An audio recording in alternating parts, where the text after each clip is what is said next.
Om Swastiastu. Assalamualaikum warahmatullahi wabarakatuh. Shalom, nama budaya dan salam sejahtera untuk kita semua. Perkenalkan, saya Inggi Putri Wiyantika dengan NIM 240951187 dan saya berasal dari kelas A, program studi Kedokteran Hewan, Fakultas Kedokteran Hewan Universitas Udayana.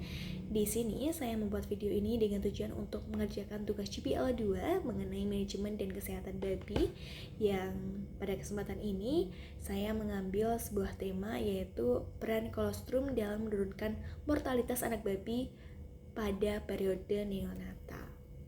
Adapun latar belakang saya mengambil studi kasus ini diawali dengan pertanyaan, mengapa anak babi baru lahir rentan mati tanpa kolostrum? Nah, di sini karena anak babi yang baru lahir memiliki sistem kekebalan tubuh yang belum berkembang sehingga sangat bergantung pada kolostrum sebagai sumber antibodi, energi dan juga nutrisinya.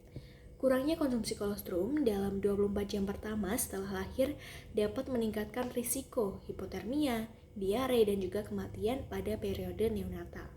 Oleh karena itu, manajemen pemberian kolostrum yang tepat menjadi faktor penting dalam menurunkan mortalitas dan meningkatkan produktivitas peternakan babi. Adapun studi kasus yang saya ambil, itu saya petik dari sebuah artikel yang menyatakan kematian bayi-babi telah merugikan industri peternakan di Amerika Serikat hingga sebesar 15,3 triliun per tahun, dan salah satu faktor penyebabnya adalah rendahnya asupan kolostrum oleh bayi-babi. To survive until they die, sufficient amount of energy must be available from three different sources, namely glycogen depots, colostrum, and ration milk. Jadi terdapat 3 sumber yang harus ada ketika bayi itu lahir agar bisa bertahan hingga 3 hari. Di antaranya ada cadangan glikogen, kolostrum, dan susu sementara. Adapun rumusan masalah yang dapat kita ambil dari sini yaitu tentang mengapa kolostrum sangat penting bagi kelangsungan hidup anak babi.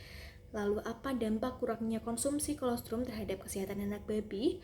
Faktor apa saja yang menyebabkan anak babi gagal memperoleh kolostrum dan bagaimana upaya pencegahan untuk menurunkan angka mortalitas neonatal? Untuk lebih lengkapnya akan kita bahas di belakang. Adapun tujuan adanya saya membuat GPL ini itu untuk menganalisis hubungan antara konsumsi kolostrum dengan tingginya mortalitas anak babi pada periode neonatal.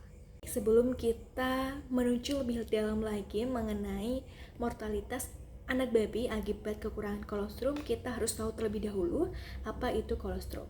Jadi, kolostrum babi betina seperti halnya pada sebagian besar mamalia didefinisikan sebagai sekresi pertama kelenjar susu yang biasanya dikeluarkan selama 24 jam pertama setelah melahirkan.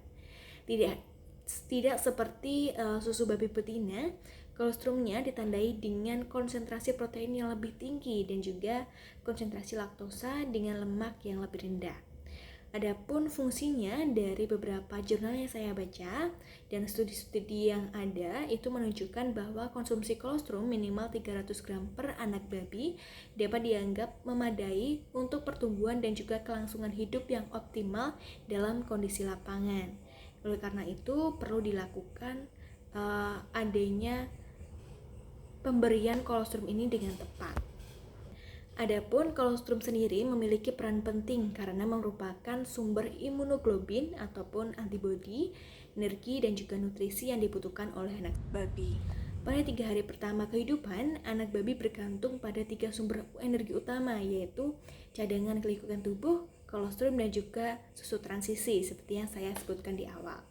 Apabila asupan kolostrum tidak mencukupi, cadangan energi akan cepat habis, sehingga anak babi rentan mengalami hipotermia, hipoglikemia, kelemahan, lalu kesulitan menyusu, infeksi, hingga kematian.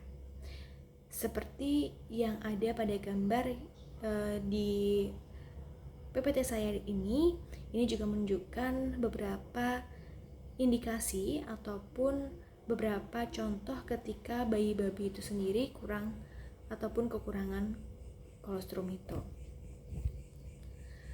Oleh karena itu, pada studi kasus ini, tingginya mortalitas anak babi dapat dijelaskan sebagai akibat dari kegagalan manajemen kolostrum, baik karena produksi kolostrum induk yang kurang, lalu keterlambatan anak babi menyusu, maupun persaingan antar anak babi dalam 1 liter.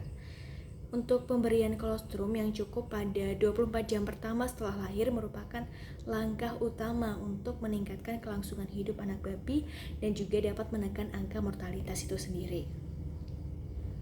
Lalu faktor yang mempengaruhi anak babi kekurangan kolostrum itu apa aja? Jadi untuk faktor yang mempengaruhi itu ada produksi kolostrum induk yang rendah atau induk mengalami mastitis di mana air susu ataupun kolostrumnya itu tidak bisa keluar. Lalu yang kedua, jumlah anak terlalu banyak dibanding dengan puting yang tersedia.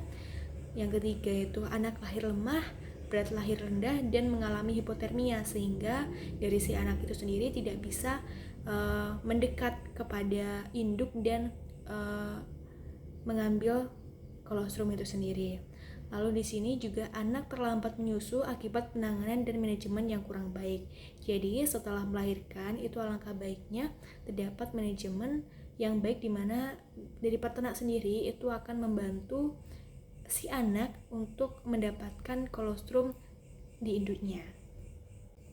Lalu upaya pencegahannya itu bagaimana?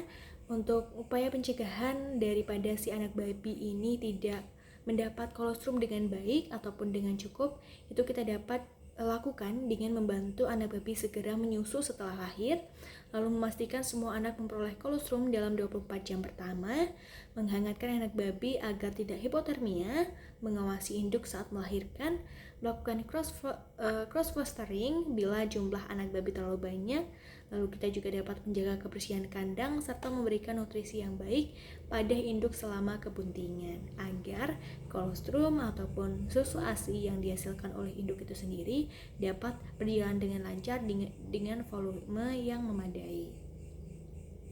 Nah, dari kesimpulan yang dapat kita ambil di sini, bahwasanya kolostrum merupakan faktor utama yang menentukan keberhasilan hidup anak babi daripada masa neonatalnya. Kekurangan kolostrum menyebabkan rendahnya kekebalan tubuh sehingga anak babi lebih rentan mengalami hipotermia, diare, infeksi, dan juga kematian. Pada studi kasus ini, tingginya mortalitas sebesar 35%, kemungkinan besar itu dipicu oleh kegagalan memperoleh kolostrum dalam waktu yang tepat. Oleh karena itu, manajemen pemberian kolostrum harus menjadi prioritas utama dalam pemeliharaan anak babi. Adapun untuk referensi sendiri saya ambil dari beberapa jurnal sebagai berikut. Sekian video yang dapat saya buat untuk memenuhi tugas CBL 2 pada mata kuliah manajemen dan kesehatan babi ini. Saya Inggi Putri Wiyantika dengan NIM 240951187 pamit undur diri dan akhir kata saya ucapkan terima kasih.